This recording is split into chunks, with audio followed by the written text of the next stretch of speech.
This is the Momentum Podcast. 100% of businesses need to pivot right now. In the previous episode of the Momentum Podcast, Alex went through a framework to determine whether your business needs a minor, a major, or a absolute pivot. In this episode, he's going to show you how to create your pivot plan.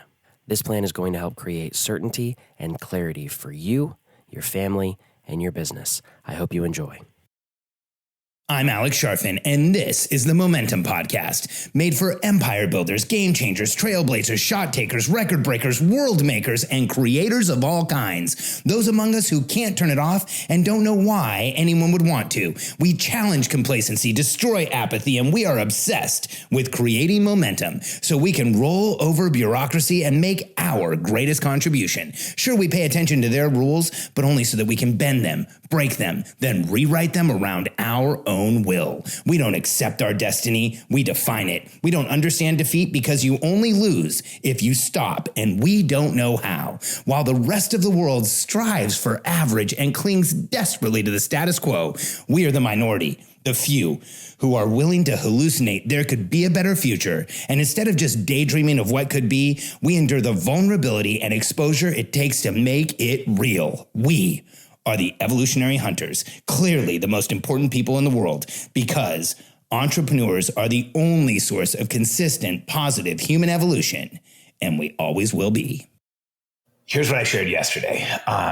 Whether you should be doing a minor, major, or absolute pivot in your company. And the way that you determine that, whether it's minor, which is usually just, that your avatar has stayed, and this is how you determine it. If the person you're helping and how you help them has stayed the same in this crisis, then you're probably doing a minor pivot. If the person you're helping and the way you're helping them is no longer valid in this crisis, you're going to have to change how you're doing that. You're probably making a somewhat major pivot to a very major pivot. If the how you're helping them and who you're helping is going to be permanently affected by this crisis or affected so long that you don't know that your business is going to continue, you could be planning or creating an absolute pivot, which is changing everything. And so yesterday I explained that in detail. Today, and the way that you understand that is by looking at your client-centric mission, which is a 4-part framework for us. It's who are you going to help? How are you going to help them? What's the change you're going to make? And how will you know you're successful? So for us, that sounds like we help visionary entrepreneurs who can't turn it off and want to make a contribution as much as they want to make a living. And we help them by showing them the tools, the frameworks, the systems, the structures they need to grow their business in any market. And the change we want to make is that they stop trying to manage, they step into leadership, get into a passenger seat, and grow their companies as fast as they wanted to. And we will know we're successful when visionary entrepreneurs come to us and we help them build empires. And for us, the challenge we had is that the entrepreneurs we were serving originally had shifted significantly from, we were working with successful entrepreneurs, and we ended up having just entrepreneurs who were now challenged by the market, who were having a really hard time with what was going on. And that was all that was coming towards us. So in our business, we had to make a pivot, and we had to make a somewhat major pivot. And so here's how we decided to do that. We looked at our client-centric mission. Who are you going to help? How are you going to help them? What's the change you're going to make? And how we know you're successful. And that's also that's what guided the degree of pivot. Now, here's how you create your plan. See, once you understand how you're going to change your business, and I'll share a few with you. We work with an ads agency with Emily Hirsch. She barely had to change a lot. She did make a pivot. She adjusted her messaging because now ads are less expensive. But a lot of the people she worked with, she's still working with the same people. Not a big change there.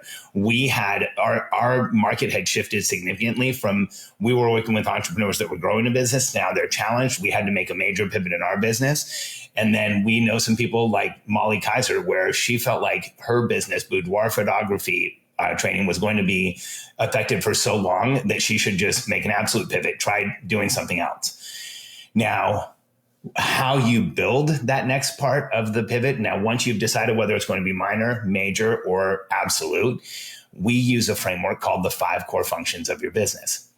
The 5 core functions are lead generation, lead nurture, conversion, the act of conversion, delivery, retention, resell, and upsell. And Here's why I always tell people that all of our systems are crisis ready systems, because everything we do is minimum effective dose. It's about figuring out the answers fast. It's about understanding what to do next. It's going to give you the highest probability of success. And it's about being able to do it on the fly like we need to as entrepreneurs. Here's one of the big challenges out there today is that there's a lot of people coaching entrepreneurs that the only way you can make decisions is in a 2-day offsite meeting every 90 days. And you have to have an entrepreneur in the room. We would never create that type of codependence or that type of vulnerability in a planning system. See, ours are lightweight, on the fly. Like if you need to make changes in a crisis like this, we take people right back to the same planning systems we always use. The client-centric mission is what guides our entire planning system.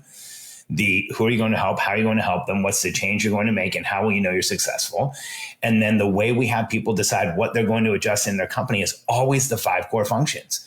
Whether you're in a crisis or not, whether it's a month that's like every other month or a month where there's a lot of things that are changing, we always use this same model, this same framework of looking at lead generation, lead nurture, conversion, delivery, retention, resell, and upsell. Here's how we use it. We have our clients score from 1 to 5, 1 not being the best, 5 being the best. Where are they in each of the categories? And in our program, there's actually frameworks and there's more details to this. But doing this even on the back of a napkin is an extraordinarily easy way to say, this is how I should create my pivot plan. You ask, how much do I need to shift lead generation? How much do I need to shift my nurture strategies? How much do I need to shift how I'm converting? How much do I need to shift delivery? And how much do I need to shift how I retain my clients, how I resell my clients, or how I retain my clients, how I resell, and then how I upsell? And so if you're in a situation where you're making a minor change like Emily did, where she noticed that she actually had more people coming towards her. So this is an opportunity for her. So the pivot for her is she's increasing how much she's reaching out. She's actually talking about how inexpensive advertising is right now, how now is the right time to get on, to come in and get online, to do more on Facebook, to buy more ads. And so she's actively talking to this new avatar. And so that shifted her lead generation. That slightly shifted her lead nurture. Her conversion was about the same. Her delivery is really about the same. They now really share a lot more numbers. And I think they've reinforced their delivery methods a little bit.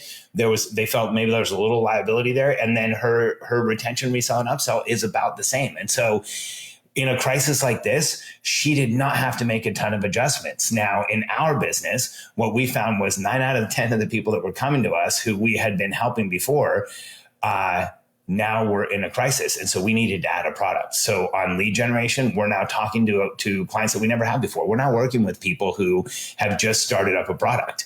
And when it comes to lead nurture, we've added a lot of messaging around talking to people who are going through transition, because we know all of our clients are. And we're also talking to a new avatar, an entrepreneur who's been successful and now is trying to navigate a pivot with a previously successful company and needs the systems, the frameworks, the tools to be able to do that with a high level of certainty. That's what our frameworks are about. That's what the 5 core functions are about. It's about making better decisions with a higher level of certainty that this is the right decision out of those available to me.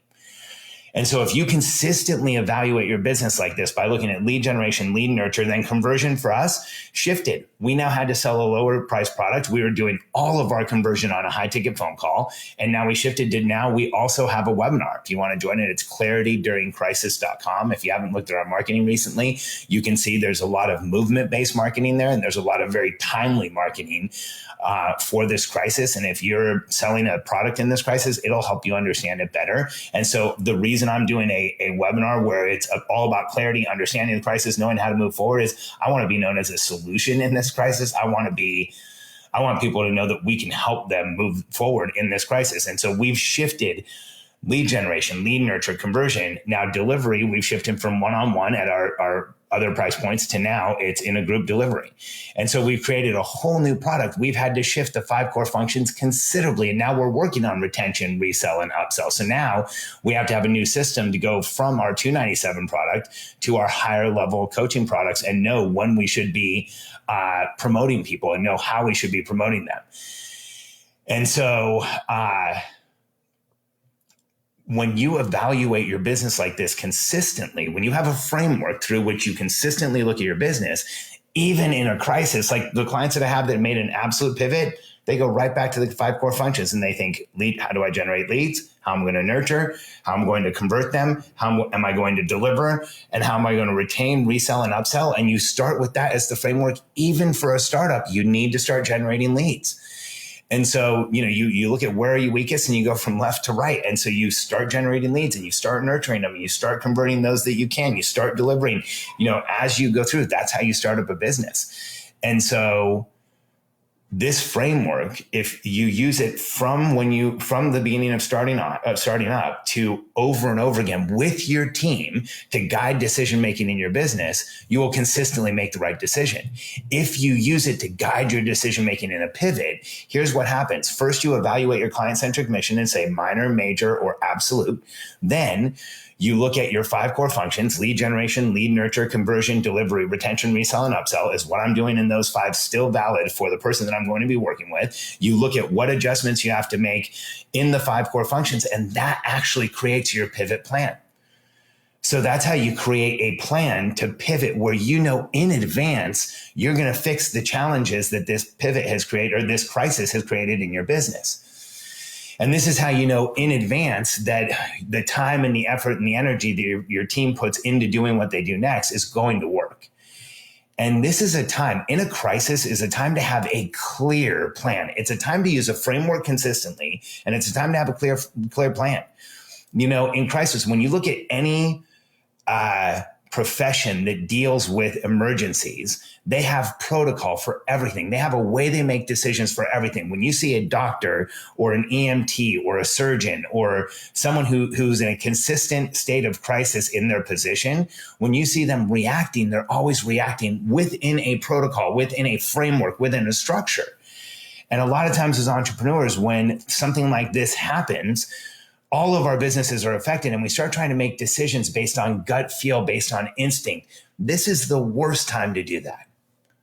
This is, in a time like this, is a time to, it's absolutely a good idea to think about your instincts and think about your gut, but you will improve your instincts and your gut feel exponentially by working within a framework consistently and letting your team help you and getting clarity. And then on top of that, layering gut instinct or layering your gut and instinct. I do that. But first, it has to be, I need clarity. I need to understand what's going on. And so when you analyze your business using the 5 core functions consistently, you and your team look at the same 5 things, which creates the customer journey, which creates success in your business, which should be where you invest most of your time, effort, energy, focus, and cash to grow your business. And if you do this consistently and you improve those 5, over time, you will have a business that grows consistently and a business that delivers consistently to clients. And you'll make the right decisions over time because this perspective will tell you where to invest. And you're not just trying to do it by what feels wrong or what feels broken. There's a subjective measure of, hey, this is how we're looking at the company over and over again. Now, here's the one thing I want you to know about the 5 core functions. You're never trying to hit all 5s. Whenever I share this with entrepreneurs, they think that's where I need to be immediately. What you really need to consider is, where are you really? And be conservative. And then that way you're making the decision based on being conservative in the 5 core functions. And then that is where you actually invest the right amount of time, effort, energy, and focus, because the lowest numbers is where you focus first. So you rank from 1 to 5 in lead gen, nurture, conversion, delivery, retention, resell, and upsell. And then you say, if you have a 2 in lead generation, you start there. And then wherever you have the lowest number is where you put your energy, going from left to right. And then if you have a tie, you start from the left, move to the right. You improve one as you improve the next. It actually makes sense to do it that way. So again, as you consistently do this month after month, you're going to have a framework where you consistently invest your energy in the right way. Now, what our company does is helps entrepreneurs take frameworks like these and others and consistently grow your business in a predictable way, even in a crisis. And by predictable, I mean you can create a plan and execute it consistently with your team where you will actually be able to start being able to predict what you can do in a week then what you can do in a month, then what you can do in a quarter, and eventually what you can do in a year or multiple years. And by going through that process of understanding how to predict what comes next in your business, using frameworks and the right process, structure, and routine in your business, you'll be able to predictably know what you need to do next. You'll anticipate who you need on your team. You'll be able to understand what processes should be documented, where your time should go. And what that results in is you being able to grow your business fast. So if you're trying to grow a business right now in this crisis, and you want to consistently grow that business, you want that business to be predictable. And we can help you do that by putting the right process, structure, and routine in place so that the business so that you are clear on what you're doing. Your team is clear on what you're doing. There is no wasted effort, and you are ready to move forward fast. So let me know if you're interested, and you can go to clarityduringcrisis.com. I'm doing a full crisis briefing. I've been a consultant since I was 21 with multinationals. So 26 years of consulting with businesses in one way or another. I've been through so many different types of crisis briefing. I've actually been in more than one virus briefing. H1N1, I remember sitting down for that long ago when I was running an information products business. And then there was another one, I think it was Asian bird flu or something a while ago. But I've been through a lot of crisis. And the first thing that I do is I try and figure out what's going to happen next and what is the most likely scenario so that I have an unfair advantage over the entrepreneurs around me. So it's not about politics or conjecture or guessing what's going to happen next or conspiracy theories. Here's what it's about for me is what is the next most likely scenario? What's the logic and data behind it? What are the right organizations saying? And how do I take that information and use it to my advantage in a time where I want an unfair advantage in a crisis? Because this is a time where if you can create an advantage for yourself, you can get tons of market share. And in crisis, businesses who grow exponentially like crazy. I'm going to share a lot of that. Go to clarityduringcrisis.com, register. And if you can't make it live, we will send out a replay and you'll also get on our email list. So you'll hear about any other briefings or trainings that I do. clarityduringcrisis.com.